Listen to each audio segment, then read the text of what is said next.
Today, the chairman of the House Intelligence Committee, Adam Schiff, announced that he has begun work on the after-action review that Speaker Pelosi was calling for there. Chairman Schiff tweeted, after Pearl Harbor and 9/11, we looked at what went wrong to learn from our mistakes. Once we've recovered, we need a nonpartisan commission to review our response and how we can better prepare for the next pandemic. I'm working on a bill to do that. Joining our discussion now is Democratic Congressman from California, Chairman Adam Schiff. Mr. Chairman, thank you very much for joining us tonight. When do you expect a 9/11 style commission would be able to begin going to work in this situation? You know, that's really the most difficult question that we've been wrestling with. We're using the 9/11 legislation as our model. We adopt the same appointment mechanism to make the commission as nonpartisan and apolitical as possible. The commission won't involve any current elected officials, anybody currently working in the government or at the time of the commission's formation. But the most difficult challenge is when should they begin their work? We want to make sure their work doesn't interfere at all in the response. We want to make sure that it doesn't have a political cast to it. And so one of the things that we're considering is having the commission formed after the election, having it certainly not make its report until well into the new year. After all, the 9/11 Commission itself wasn't established by legislation until more than a year after 9/11. So we may have the start date as late as early next year.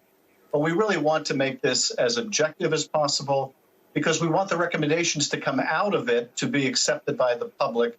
And if it has any veneer of a partisan aspiration, it won't have the same level of public acceptance. Rachel Maddow said at the beginning of the hour when I discussed what you were planning that she has many suggestions for the commission for possible chapter headings, as she put it. What are the main issues you would think a commission like this would be looking at? Well, we obviously, I think we're very ill prepared for this pandemic, and there are a lot of reasons that went into that. I think we know already that the disbanding of this pandemic office at the National Security Council in the White House was a profound mistake, and that would have been one of the tripwires. But when it became publicly known, which was as early as late December, and then reports started coming in January of this new respiratory virus in China, we lost precious weeks in getting the testing ramped up. There were flaws in the original testing. We didn't have enough protective gear. We don't have enough ventilators. So we were ill prepared before this crisis hit. When it did hit, the administration moved very slowly. The president, even into March, was downplaying the significance of this and comparing it to the ordinary flu and talking about people being back in church by Easter. And so, there's, I think, a long list, but it's important that this commission do more than focus on the president's actions or failure to act, but look broadly at how the country was prepared for this. We're reviewing, for example, as part of our oversight function, what the Intelligence Committee knew and what it was reporting early on. And I think we're going to have to examine, does the intelligence community need to give greater attention to health threats when it's traditionally focused more on hard targets, on terrorism. And I think that's just one small piece of it. But the commission ought to look at the overall whole of government response, its lack of preparedness, and how we can assure this doesn't happen in the country again. Mitch McConnell said that he believes that the impeachment trial in the Senate slowed down the federal government's response to the pandemic. What's your response to that? Yeah, the president said something similar, which, was an interesting acknowledgement that the administration has screwed up this response. And I think the facts are quite clear that the president's weeks-long, maybe months-long delay in taking this seriously has had catastrophic consequences that we're only now beginning to see the scope of.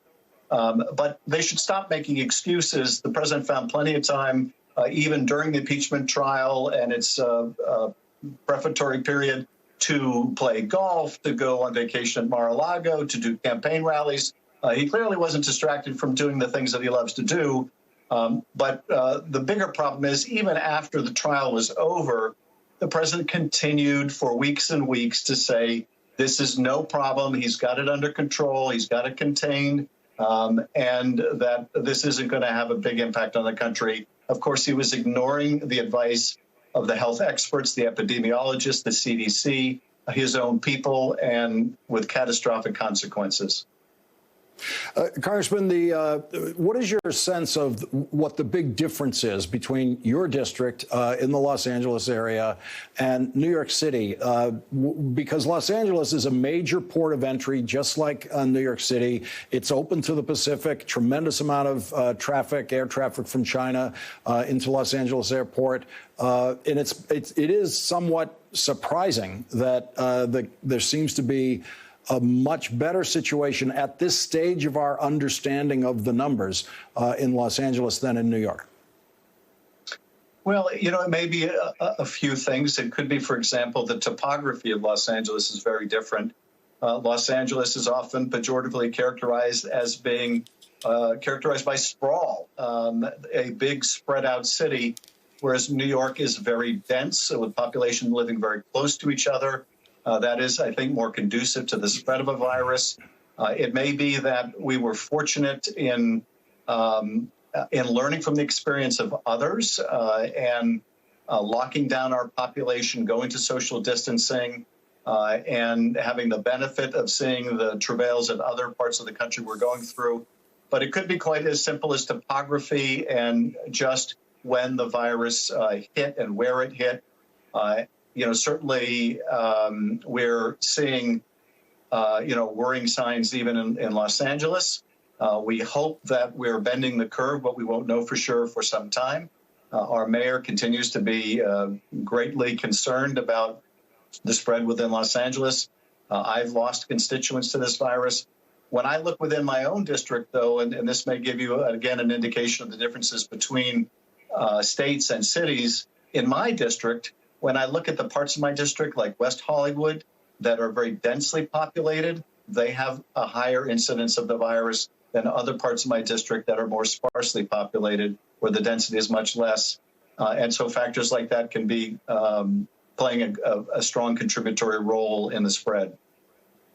Chairman Adam Schiff, thank you very much for joining our discussion tonight. Really appreciate it. Thank you.